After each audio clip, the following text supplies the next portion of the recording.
নীতিমালা এই 12 তারিখের ভিতরে বানানো হয়, তাহলে আগামী 12 তারিখ থেকে সারা বাংলাদেশে অনির্দিষ্টকালের জন্য অ্যাম্বুলেন্স বন্ধ থাকবে।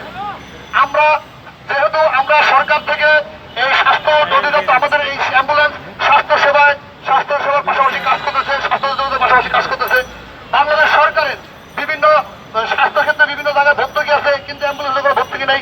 আমাদের গাড়িটা বিদেশ থেকে আসে ট্যাক্স ফ্রি, আমাদের গাড়ি বিদেশ থেকে ট্যাক্স ফ্রি আসে। বাংলাদেশে নাম্বার দেওয়া হয় অ্যাম্বুলেন্স নাম্বার 71, 74, 75, কিন্তু অ্যাম্বুলেন্স নাম্বার দেওয়ার পরে প্রথম অ্যাম্বুলেন্স নাম্বার দেয় আগে 15 বছর কাগজ করতে গেলে আমাদেরকে আয়কর করতে হয় প্রাইভেটের। আমাদের এই করোনার ভিতরে সরকার 2 বছর 3 বছর আমাদের আয়কর নেয়নি, কেন নেয়নি তারাই জানে, কিন্তু এরপরে আমাদের ঘাড়ে চাপিয়ে দিয়েছে 1.5-2 লাখ টাকা করে চাপিয়ে দিয়েছে আমাদের ঘাড়ে। আমাদের এই কাগজ করা সম্ভব না। আমাদের যখন ভাড়া বাড়ি আমাদেরকে আমরা যখন অ্যাম্বুলেন্সের ভাড়া বাড়ি এটা ব্যবসা বাণিজ্যিক করে দেওয়া হোক। আমরা অ্যাম্বুলেন্সের নীতিমালা সুস্থ নীতিমালা চাই, যাতে রাস্তায় গাড়ি চলতে কোনো সমস্যা না হয়।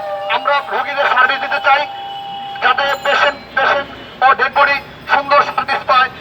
এখন দেখেন একটা টোল ফ্রিতে জিনিসটা মহামান্য হাইকোর্ট রায় দিয়েছে, রোগীতে গাড়িতে ডেড বডি রোগী থাকা অবস্থায় কোনো টোল নেওয়া হবে না। কিন্তু আমাদের দেশের অসাধু টোলের যে লোকগুলো আছে তারা ডেড বডি থাকা অবস্থায় টোল নেয়, অ্যাম্বুলেন্সের টোল নেয়। সেই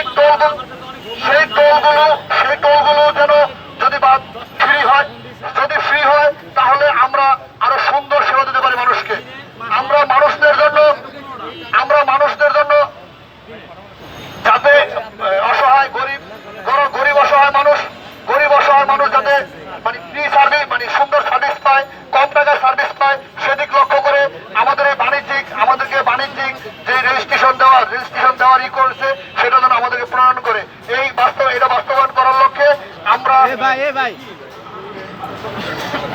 আমরা এই যে ধর্মঘটের মতো এত বড় কর্মসূচিতে বাধ্য হয়েছি।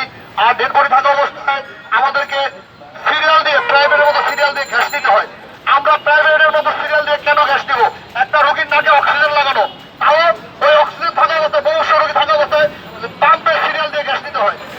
এই পাম্পে যেন সিরিয়াল দিয়ে গ্যাস দিতে না হয়, অ্যাম্বুলেন্সের ক্ষেত্রে সর্বোপরি সর্বসুবিধা দিতে হবে।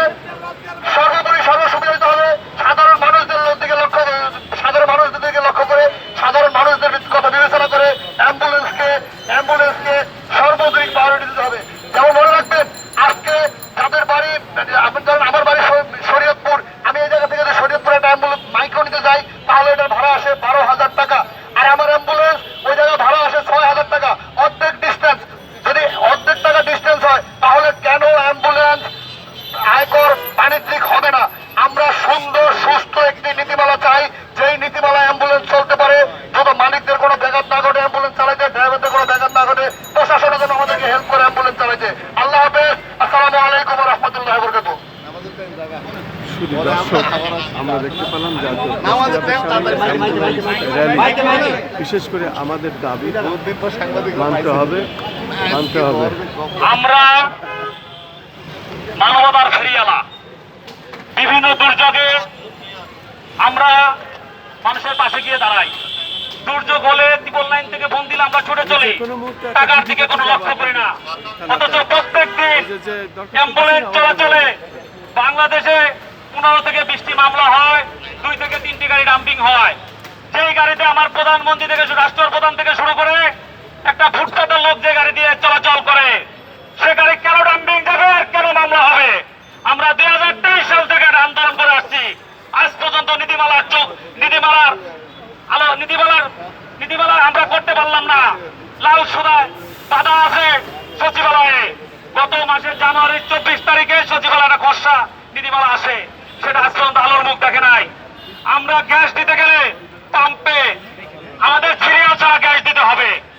প্রত্যেকটা জায়গায় টোল ফ্রির বাস্তবায়ন করতে হবে।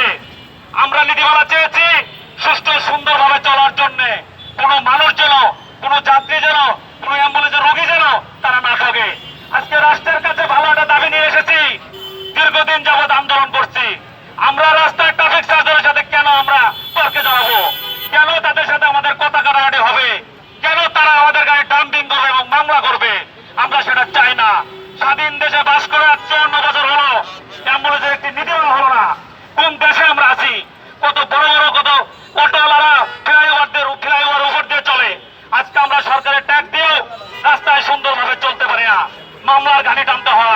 কোথায় সার্জন আছে আমাদের চালকদের সেদিকে লক্ষ্য রাখতে হয়।